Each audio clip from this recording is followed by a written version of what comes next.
Hi, thanks for joining me. This is Kim Peck at My Stamping Garage, and I'm going to show you today how to make this card.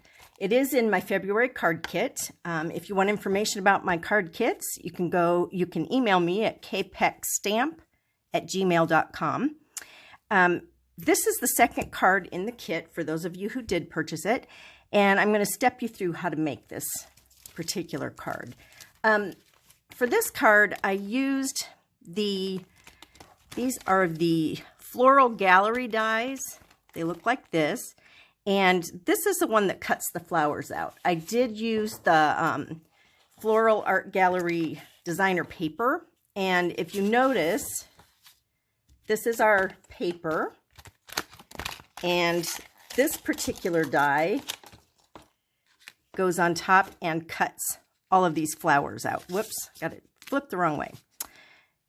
They actually go around and it'll cut all of those flowers. So that's what I did. And I stuck with the pinks and reds because that's what'll coordinate with the paper I gave you. Another item that I used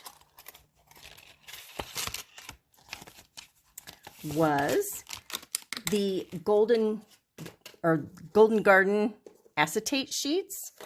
And this is another pattern from the Art Floral Designer Series paper. And so this is one of the sheets that I cut into strips. And this is the acetate that overlays it. If you'll notice, it actually lines up with the images below it.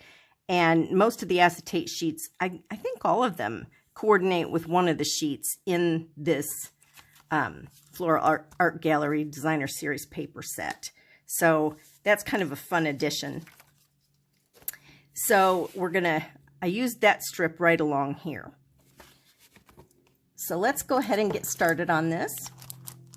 And there is a stamp set, by the way, so you can get that as a bundle. The Art Gallery stamp set that goes with those, with the Floral Gallery dies. And then the Floral Art Gallery Designer Series paper can be purchased separately. They're all in a suite, too, if you want everything. So, okay. So we're going to get started, and with this card, this is a Flirty Flamingo base. So we're going to go ahead and fold our cardstock base. You're going to put one of these white pieces on the inside.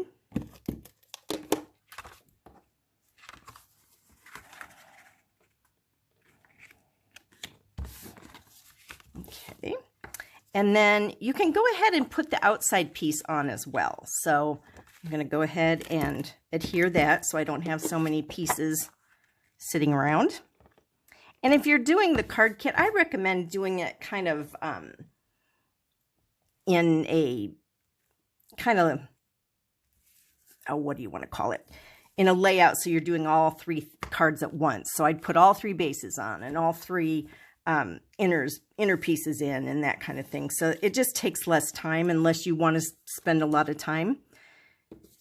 So for this one, I'm just going to add a little bit of adhesive. And this is nice. This new Stamp and Seal adhesive, it doesn't show through this acetate. I was afraid it might, but it really doesn't. So just make sure you get the acetate going in the direction that it actually outlines the images. And see, you cannot see that adhesive through there, which is really nice. I'm going to add that to the edge of my card. Like so.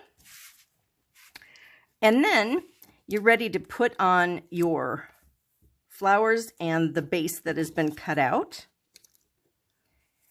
And then this die is actually in that same set of dies. And I printed this happy birthday out on the computer.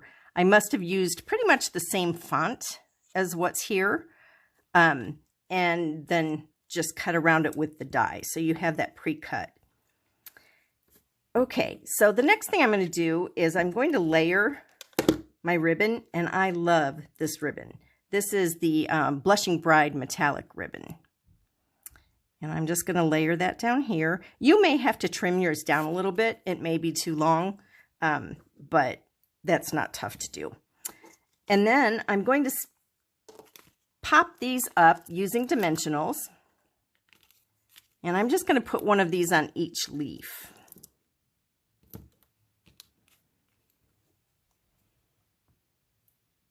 And this paper comes from the World of Good Designer Series paper.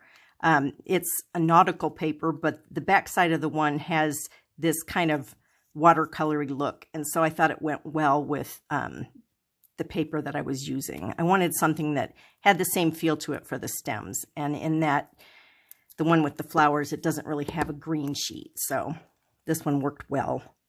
So you're just going to take those backing off and you're going to go ahead and put that down. And then I'm going to do the same thing with my flower.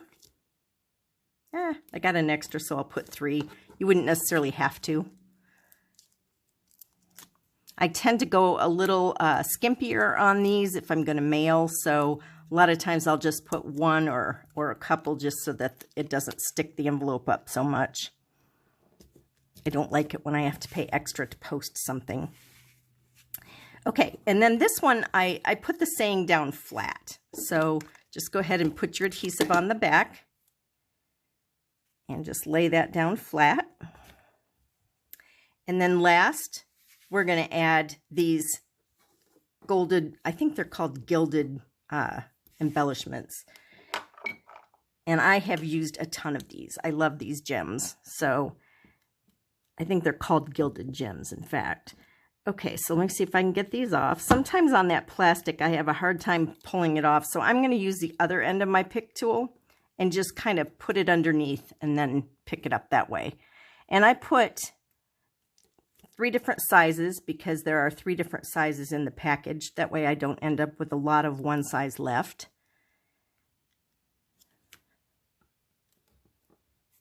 And then the small one. If you want, you could use like 3 of the same size on each card. Depends on what you want it to look like. But there is our second card. Quick and easy. Thanks for joining me.